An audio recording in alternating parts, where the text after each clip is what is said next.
నమస్తే అండి. Welcome back to our channel KK arts and cooking. నేను శైలజ. ఈరోజు వీడియోలో క్యాప్సికమ్తో ఎప్పుడూ చేసేలాగా కాకుండా ఈ విధంగా చేసి చూడండి. పిల్లలు పెద్దలు చక్కగా హ్యాపీగా తినేస్తారు. చూడటానికి కూడా చాలా కలర్ఫుల్గా ఉంటుంది, అంతే టేస్టీగా కూడా ఉంటుంది. వీడియో చివరి వరకు స్కిప్ చేయకుండా చూడండి. అలాగే మన ఛానల్ని ఫస్ట్ టైం చూస్తున్నట్లయితే ఒక లైక్ చేసి సబ్స్క్రైబ్ చేసుకోండి. ఇంకా ప్రాసెస్ స్టార్ట్ చేసేద్దామండి. దీనికోసం కళాయిని హీట్ చేసుకొని 2 టేబుల్ స్పూన్ల వరకు ఆయిల్ వేసుకొని పోపు దినుసులు వేసుకోవాలి. ఆవాలు, జీలకర్ర, అలాగే పచ్చిశనగపప్పు వేసుకోవాలి. ఆవాలు చిటపటలాడిన తర్వాత సన్నగా కట్ చేసుకున్న ఉల్లిపాయలు వేసుకోవాలి. దాంతోపాటు 2 రెబ్బలు కరివేపాకు వేసుకొని ఉల్లిపాయలు గోల్డెన్ బ్రౌన్ కలర్ వచ్చేంత వరకు వేయించుకోవాలి. ఈ కర్రీకి ఉల్లిపాయలు వేగితే చాలా బాగుంటుందండి. దీంట్లోనే కొద్దిగా పసుపు వేసుకొని వేయించుకోవాలి. ఉల్లిపాయలు ఎర్రగా వేగిన తర్వాత 1 టేబుల్ స్పూన్ అల్లం వెల్లుల్లి పేస్ట్ వేసుకొని పచ్చివాసన పోయేంత వరకు వేయించుకోవాలి. ఇప్పుడు ముందుగా కట్ చేసుకున్న క్యాప్సికమ్ని వేసుకుంటున్నాను. 1 గ్రీన్ క్యాప్సికమ్, 1 రెడ్ క్యాప్సికమ్ వేసుకుంటున్నానండి. మొత్తం గ్రీన్ క్యాప్సికమ్ అయినా వేసుకోవచ్చు. చూసారు కదా, ఇలా ముక్కలు వేసుకొని అంతా బాగా కలిసేలాగా కలుపుకొని సాఫ్ట్గా అయ్యేంత వరకు వేయించుకోవాలి.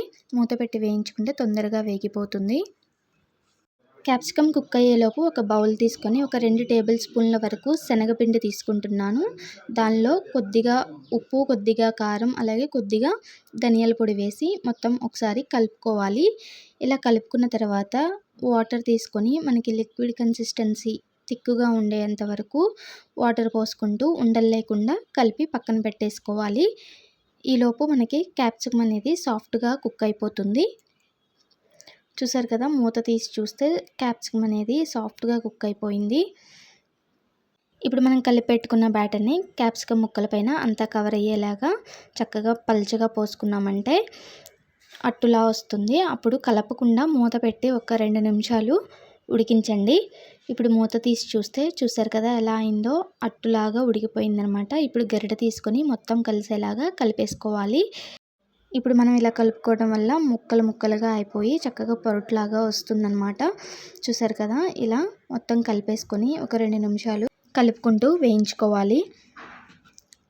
ఇప్పుడు 2 టేబుల్ స్పూన్ల వరకు కొబ్బరి యాడ్ చేసుకోవాలి. పచ్చి కొబ్బరి అయినా యాడ్ చేసుకోవచ్చండి. నేను ఎండు కొబ్బరిని వాడుతున్నాను.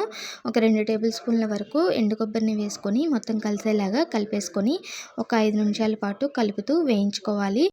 అప్పుడు మనకి పచ్చివాసన అనేది ఏమీ లేకుండా చక్కగా వేగిపోతుంది. దీనిలో ఇప్పుడు టేస్ట్కి సరిపడా ఉప్పు, కొద్దిగా కారం వేసుకోవాలి. మనం శనగపిండిలో వేసాం కదండి, అది శనగపిండికి సరిపోతుంది. మనకి క్యాప్సికమ్ తగ్గట్టు ఉప్పు, కారం వేసుకొని మూత పెట్టి 2 నిమిషాలు మగ్గించండి.